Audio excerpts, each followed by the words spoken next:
Srimad Bhagavad Gita, chapter 18, verses 23 till 25. An ordained action done without love or hatred, by one not desirous of the fruit and free from attachment, is declared to be Satvik. But the action which is performed desiring results, or with self-conceit and with much effort, is declared to be Rājasika. That action is declared to be Tamsik, which is undertaken through delusion, without heed to the consequence, loss of power and wealth, injury to others, and one's own ability. Sir, Namaste. Here Sri Krishna says Sattvic action is done without desire of the fruit. And then he says Tamsik action is done through delusion without paying heed to consequences. It seems Sri Krishna has drawn a very fine line here. Please help understand the right action in the light of the above verses. Good question. So on one hand, Sri Krishna is saying here that in Sattvic action, you do not care for the results. On the other hand, the Tamsik person too has been defined as the one who does not care for the result. He continues in his self-destructive ways without caring for the results at all. So the question is saying, what is this fine line that Sri Krishna seems to have drawn here? Good question. You see, there are two reasons, two possibilities, two scenarios. You don't care for the results. One is because you know that now you are absolutely right. Because now you have no option left. Therefore, there is no point caring for the results. This is the only thing that you can rightly do. So what's the point in talking so much about the results or bothering so much about the results? That is one possibility. That's a Sattvic possibility. You are deeply contented just doing what you are doing.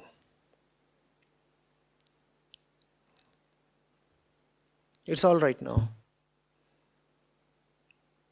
Then there is the Tamsik person. The Tamsik person is compelled to not to care for the results for reasons that are totally opposite to the Sattvic case. The Tamsik person gets deeply bitter and harmful results for being what he is and doing what he does. Because that's the nature of his being. Everything that he does actually brings hurtful consequences upon the Tamsik person. Now it is extremely important for him to not to care for those consequences if he is to continue remaining the deluded one that he currently is. Otherwise, the very force of the results would show him a mirror. Otherwise, the very tribulations of life would compel him to change. But he doesn't want to change. Therefore, what's his tagline? I don't care for the results. This is not his joy. This is his compulsion.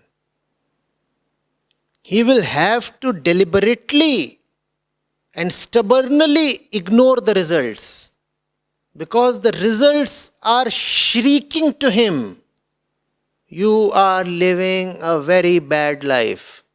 The moment he pays attention to the results, he will have to change. But his deep and unyielding ego refuses to change even while suffering deeply. That is Tamsikta. What's the definition of Tamsikta? You are in the wrong place and you don't even want to leave that place. You are living badly and you are saying, this is what is called the right life. That's why the Rājasik mind is better than the Tamasic mind. The Rājasik mind says, I'm not all right. I need to do something to become better. I feel inferior. I feel incomplete. I need to rise. I need to achieve. That's the Rājasik mind. The Rājasik mind at least admits that it is not all right. The Rājasik mind at least admits that it needs to change and improve. Though it tries to improve in an unwise and foolish way. But at least that admission is there. I am not okay. The Rājasik mind is a tough nut to crack. I'm all right. No, you're not all right. But I'm all right. But you're unhappy. Oh, I am joyful. But then yesterday night you were wailing and sobbing. In that is my pleasure. That kind of an argument. You understand this? I made a video. You're frothing in the mouth and flowing in the eye. Your face was just froth and tears. And you're cursing your life. Here. I shot it. And what does the fellow say? In that is my pleasure. I love to wail, I love to yell, I love to shriek, I love to cry. Tears give me a high. And now, how do you talk to this fellow? He says, I'm all right. I'm all right as I am. In his own eyes, he is some goddamn philosopher. Especially after he's a bit high.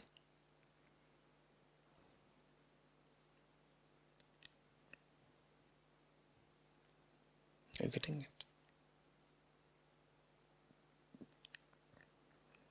It's very, very important for him. It's a matter of survival to not to care about the results, to not to even inquire into the results. The day he starts inquiring into the results, he will be forced to change. Therefore, I deeply oppose this neo-pop spiritual culture of living in the present. I do not want people to not to care about results, because not caring for results is all right. If you are a Sattvic mind, or if you have transcended the ego, then it is all right to not to care for results. But if you are a Rājasik person or a Tamasic person, as 99.9% people are, then you need to be very, very conscious of the future and of the results of your actions. The Tamasic mind desperately wants to avoid looking at the consequences of his actions. And that is the reason why the saints, if you visit their literature, constantly, repeatedly reminded us to think of the results of our actions, and they reminded us to think of death. They constantly kept saying, think of death. Now all death is in the future.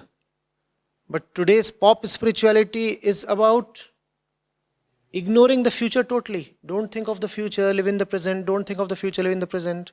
Then why were the saints continuously telling us to think of death? Death is always in the future. Right now you aren't dead. It is because the saints knew better. They knew who they were talking to. They knew they were talking to Rājasika and Tamsik minds. And Rājasika and Tamsik minds need to be cautioned of the future. That's the Tamsik mind's ultimate fantasy. To do what he wants to do and then not bear the consequences. Is that not a great fantasy? No. I'll do what I want to do. I'll consume what I want to consume. And I won't even have to foot the bill. The saints are saying the bill will need to be paid with due interest. Mind the bill. But it's a very unfortunate trend these days, living in the now, living in the present. No wonder it is coming from the center of consumerism and is only serving to promote a lot of consumerism. Consume right now, don't worry about the consequences. And no wonder the country this cult is coming from is the most debt-ridden country in the world. No wonder the society this cult is coming from carries the highest per capita debt on its head.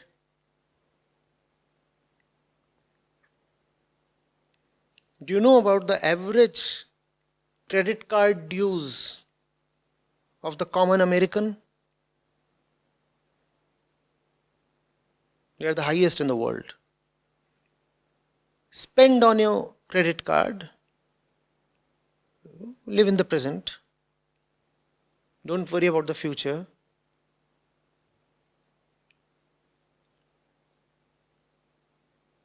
In fact, the 2008 crisis was in many ways a crisis of credit.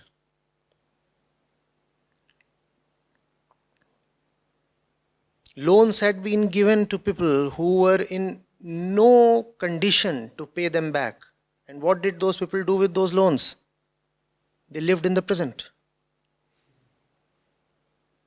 They enjoyed that money to not think about the future and be joyful in the present.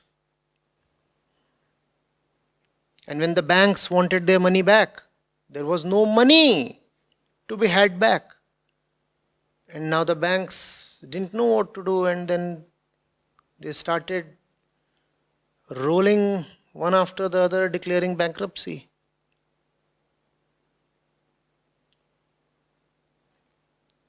On paper, they all had a lot of assets. So much has been lended to this person, and that person owes so much to me. All that was on paper.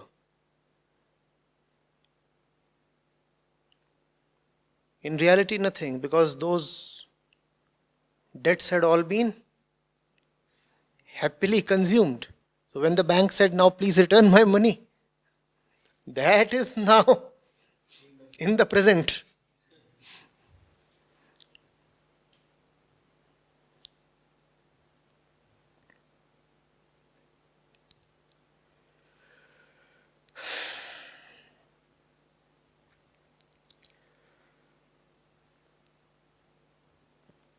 Be very conscious of your action and its results. You know, sometimes people ask me, how do we know where our actions are coming from? You keep on talking, sir, about the importance of acting from the right center. But how exactly do we determine which center our action is coming from? That's the question people often ask. And I say, the center your actions are coming from is probably a bit hidden.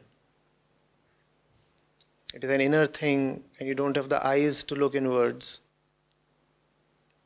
But you can at least pay attention to the results of your action.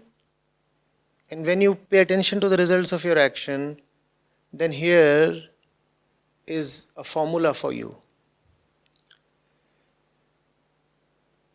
The result of your action is the exact point your action is coming from. The source of your action is exactly the same as the consequence of your action.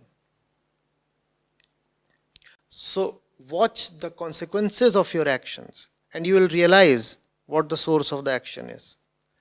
If you have done something, just figure out what the net result of that entire activity or episode was. And then you should know that the entire episode happened just for the sake of that particular result. That was your hidden intention.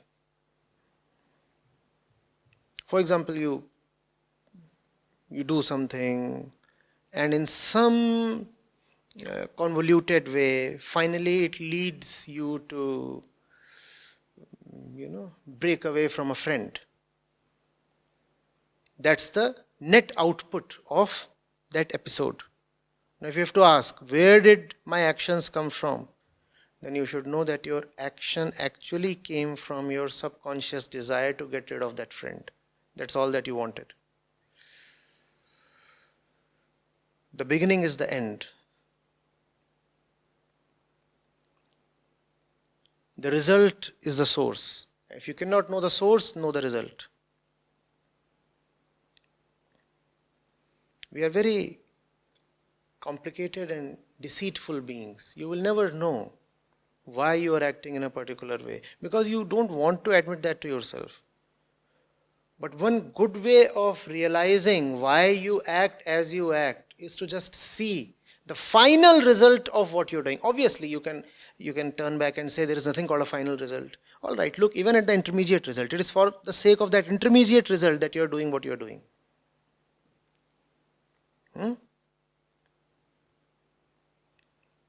Nothing happens coincidentally in the realm of the ego, for the ego is the doer.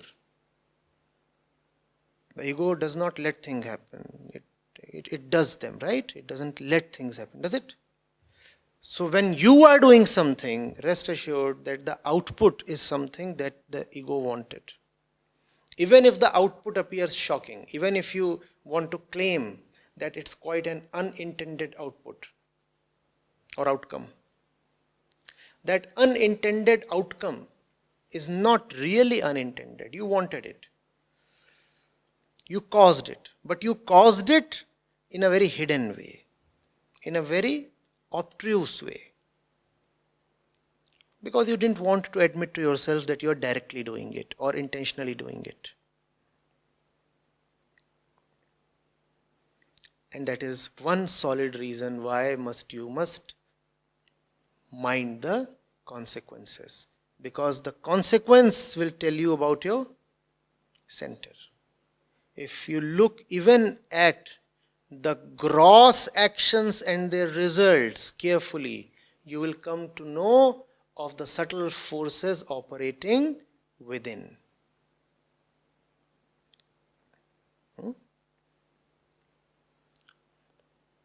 So, something has been happening with you over the last 1 month, let's say.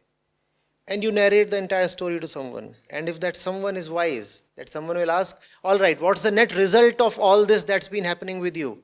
And you say, well, the net result is, he'll say, okay, I'll help you out. Compared to 1 month back, how have things changed for you right now?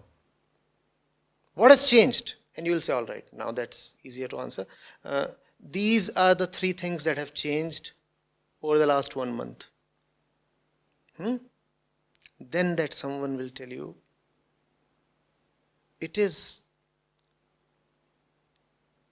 with the intention of changing these three things that you have been acting the way you have been over the last 1 month.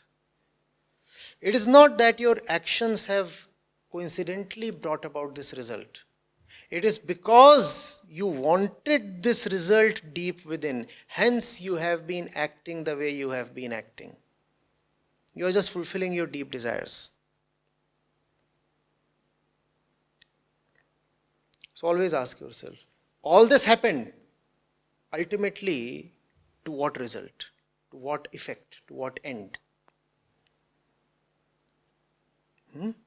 Never ignore the consequences, never. Keeping a check on the consequences is a great way to self-reflect. Otherwise, how will you know who you are? Unless you know what you desire, how will you know who you are? And how will you know what you desire? By seeing what you get. Because you're only getting what you're desiring. That's the way of the ego. It proceeds on desire. So see what you are getting from life continuously as a result of your actions. That's what you are desiring. And who are you? You are your desire. You are the quality of your desire. Just see what is it that you are getting. Just see which relationships are strengthening. Just see who is it you are drifting away from. Just see where are you found. Just see where you're not found. Just see finally what's the result of all this. Because stories are complicated, If you get lost in the details of the stories, you will never come to know the truth. So keep the story aside. Just ask for the conclusion. What's the conclusion?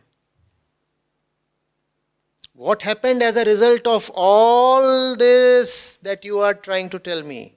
Ask. So this happened, then that happened, then he brought this, then I did this, and then I said that, and then he met me there, and then we agreed, and then we disagreed, and then we fought, and then we hugged, and then I sent him this letter, and then he wrote me a mail, and 1,000 things. All right. Please conclude. Well, you see, then we broke up. So, fine. That's it. This is exactly what you wanted. And for the sake of this result, you enacted the entire drama. Maybe not intentionally, just subconsciously.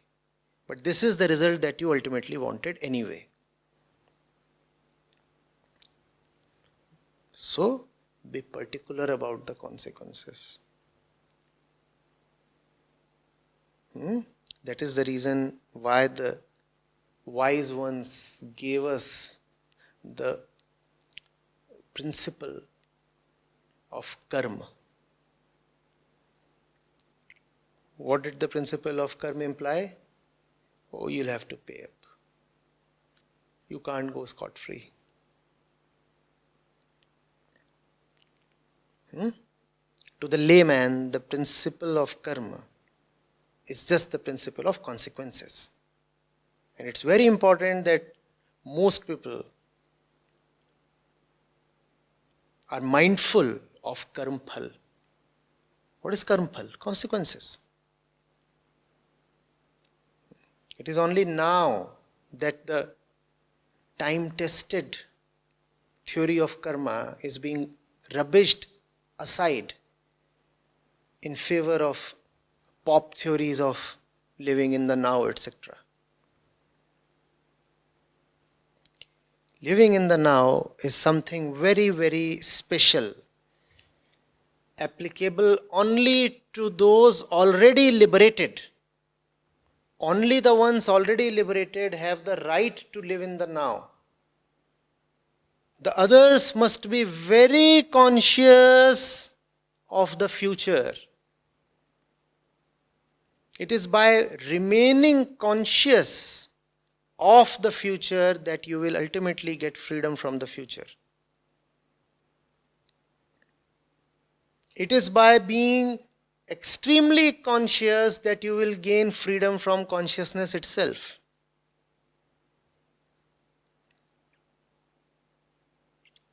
It is by minding your actions and their results that you will ultimately gain freedom from the actor. How else will you gain freedom from the actor? If you do not know the actor, will you be able to be free from the actor? What is your bondage? Your bondage is ignorance. Your bondage is that you do not know the actor. And that's why there is no freedom from the actor. And how will you know the actor? The actor is hidden, subtle. The actor doesn't have a face. How do you know the actor? By looking at the actions. But in one's eyes, his actions are anyway always all right. So how do you know your actions really? By looking at the results of the actions. So looking at the results of the actions is one foolproof way to know the actor. And when you know the actor, that gains you freedom from the actor.